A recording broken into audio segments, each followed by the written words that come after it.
don't know what you heard about Mrs. Mallard's death.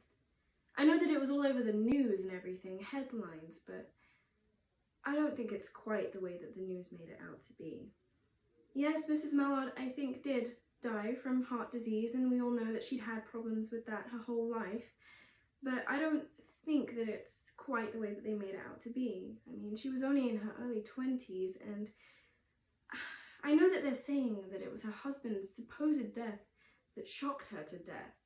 And we all know that Brentley Mallard is alive and well, probably too well considering the recent death of his wife, but when her family thought that he'd passed away in that terrible railroad accident, there's just no way that they would have delivered the news to her in such a way that she would die from the shock. It just doesn't add up. So that's when I did a little bit of digging. I have a friend of a friend who knows Daisy, Mrs. Mallard's old servant. And from what I hear, yeah, there was a bit more to the story than it initially seemed. Richards, Brentley Mallard's closest friend, was the one who initially heard news that Brentley Mallard had been killed in that horrible railroad accident. The telegram said that many people had died and Brentley Mallard's name was at the top of the list, and Richard, having common sense, knew to double check and make sure that this news was correct before running it by Josephine, Mrs. Mallard's sister, and Mrs. Mallard herself, and so he got a second telegram that confirmed the death. We don't know what happened and why his name made it onto that list when he was nowhere near the area, but I digress. Richards was fond of Mrs. Mallard. It's not common knowledge, but you know as well as I do what they say, or what they used to say, that the Mallards' marriage wasn't the best. And that's probably why Josephine did not like Brentley Mallard one bit. And that's why Richards told Josephine not to break the news to Mrs. Mallard, that she would be too brash and that she would not be considerate enough to take care of Mrs. Mallard and ensure that she don't die of shock upon hearing the news. So, Richard, being the caring person he is, was the one to break the news to Mrs. Mallard. He made haste as soon as he heard about the telegram to their house, debriefed Josephine, and took Mrs. Mallard to a quiet sitting room, sat her down, and told her that he had some difficult news to break to her. Her servant tells me that she knew what was going on.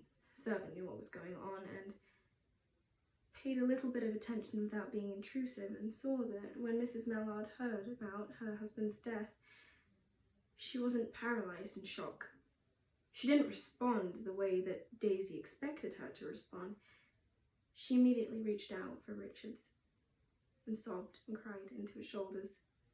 And Richards, being the kind man that he is and potentially having a soft spot for Mrs. Mallard, hugged her, comforted her. He was there for her.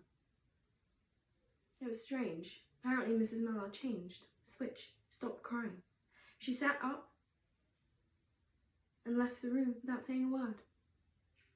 Richards was a little taken aback. I mean, as anyone would be. I mean, who walks away in the moment of grief and crisis?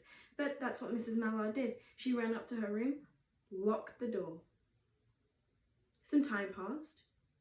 Josephine went up to her sister's bedroom, not necessarily out of care, perhaps some kind of protectiveness, need for control. Her sister was not responding the way that Josephine thought that she should be responding to a death, and she could hear through the door the sound of Mrs. Mallard quietly but emphatically saying, "Free! Free! Free!" I know as well as you do what that means. Mrs. Mallard stopped crying like that right after hearing about her husband's death. She was exclaiming "free" in her room, completely composed, no tears, nothing. I mean, I don't know what that says to you if that doesn't say that she was not exactly devastated about her husband's death. Now, at the funeral, Josephine made a lovely speech talking about the love that Mrs. Mallard had for Mr. Mallard, and I don't think that Josephine would have made that up, feeling the way that she did about Mr. Mallard. I think that that was probably true, that Mrs. Mallard loved her husband. But she felt some relief upon his death. I don't know why. If their marriage was good and happy, I can't quite explain that. But what's interesting is what happened after Josephine heard her sister through the door. She knocked on the door, knocked. Mrs. Mallard, come out, you're going to make yourself ill, come on! Mrs. Mallard ignored her for a while. Some time passed. Josephine kept knocking on the door, being annoying. She wasn't being very considerate of Mrs. Mallard's grief or whatever it was that she was experiencing, and after some time had passed and Josephine had finally quit, Mrs. Mallard came out of her room, pushed Josephine aside, and walked down the stairs of their house. Richards was sitting at the bottom of the stairs. Apparently he'd been there for a while, solemn, sad, his head down. And when he saw Mrs. Mallard coming down those stairs, he looked up at her, and she walked to him, down those stairs, right before she reached him.